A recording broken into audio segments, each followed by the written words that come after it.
Authentic journaling is how I transcribe what is in my heart on paper to see exactly what I really want. What do you really want? Not what your friend wants, not what your neighbors want, not what your upbringing has said you want. It's what do you really want? Most people cannot answer that question correctly. For example, I was asking a coaching client last night, and I said to her, what do you really want? Guess what she said? I don't want to be poor. I don't want to be unhappy. I don't want to be in this relationship. I don't want to be at this job. I don't want. Wait a minute. Wait. I asked a simple question. What do you really want? Not what do you not want? Most people feel uncomfortable articulating what they really want. I believe it's because they don't really know what they want. They have been so conditioned to always speak about what they don't want. Here's what I want you to think about. When you go to a restaurant, let's say you go to a Chinese restaurant, for example, and they ask you what you want. You don't say, I don't want oatmeal, I don't want Italian food, I don't want Nigerian food, I don't want Greek food. That's not what you say. You look at the menu and pick from the menu Chinese dishes, and you pick exactly what you want. So why is it so difficult when someone asks you the question, what do you really want? Why do you have to say the things that you don't want? The question was not, what don't you want? It is, what do you really want? Self-limiting beliefs have been the core of each of our lives. We don't even recognize those beliefs. We just assume that's the natural way of things. Yes, the human mind always defaults to negativity.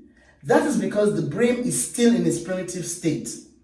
The brain still thinks that its main job is to protect us from danger, real and unreal. But a lot of times, when the brain scans for danger, it's scanning from previous experiences or from experiences we have gotten from other people's words in our minds.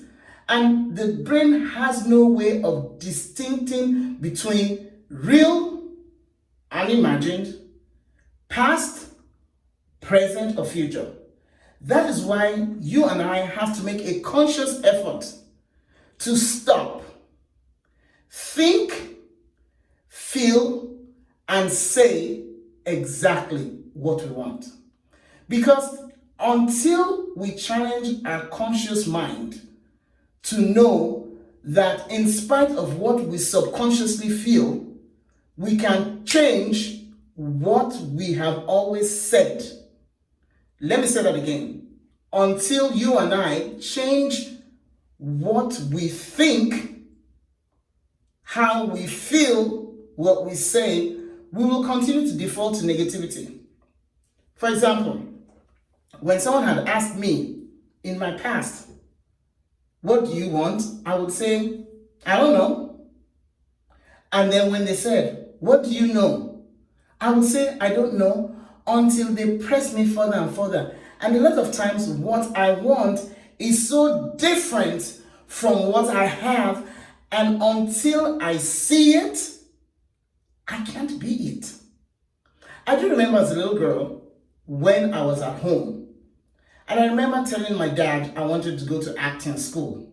Remember, I'm a Nigerian, and at that time, 60-something years ago or 50-something years ago, in Nigeria, the only professions, I'm going to say it again, was being a doctor, an engineer, an accountant, an architect, and such, or a nobody.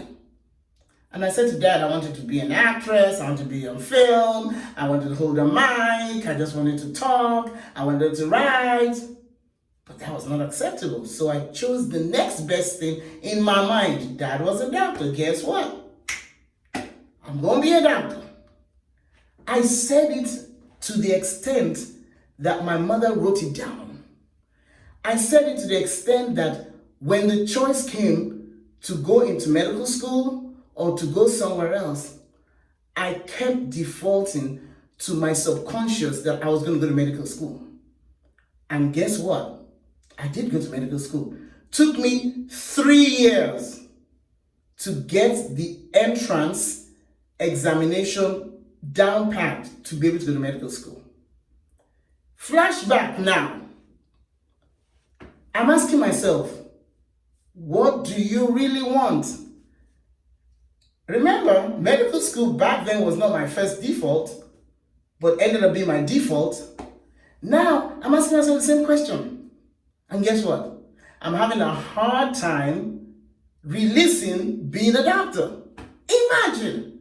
The reason I'm telling you my story is I'm asking you, what are the things that you have defaulted to over time that have become so permanent that when I ask you, what do you want? You default as if you have not had a dream that you have quenched. I want to help you see that one way of knowing what you want is pouring your heart out on paper. It is called journaling. When we were little girls in Nigeria, we used to have what we called a diary, where we documented things that have happened to us, almost like a documentary of our lives. That's not what I'm talking about. I'm talking about writing and transcribing your thoughts, your feelings, and your ideas. Your thoughts, feelings, ideas of what is presently happening or what you want to happen in the immediate or distant future. In other words, you are an author. You are a screenwriter. You are the director of this movie called Your Life. And in order to have the movie, you have to write the screenplay of what, who, when, what you want to happen in the movie. Yes. We all default to screenwriting. What has happened in the past sometimes is the script that is running in our minds, and we tend to duplicate over and over and over again the things that have happened before. Why? Because we never have sat down to write the script, review the script, revise the script. So our scripting is what has happened past. If you want to change anything, you need to write it down, you need to look at it, you need to review and to address each scene of your life and determine what scenes need to be cut, what scenes need to be revised, and whether new scenes need to be added to your movie. I hope you're understanding me. Currently for me, I am eliminating a lot of things in my life. One of the things I'm eliminating is the negative talk that I have perfected to myself. The negative talk is so subtle. For example, when people say to me, hey, you don't look 62. I'm like, oh yes, I'm 62, I feel it in my bones. Really? Is that the response when someone is complimenting me that at 62, I don't look my age? Or I say, oh yeah, I'm too fat, I'm overweight. That was not the question. They were saying, in spite of me being overweight, in spite of me being who I am, I don't look like I am 62 years old.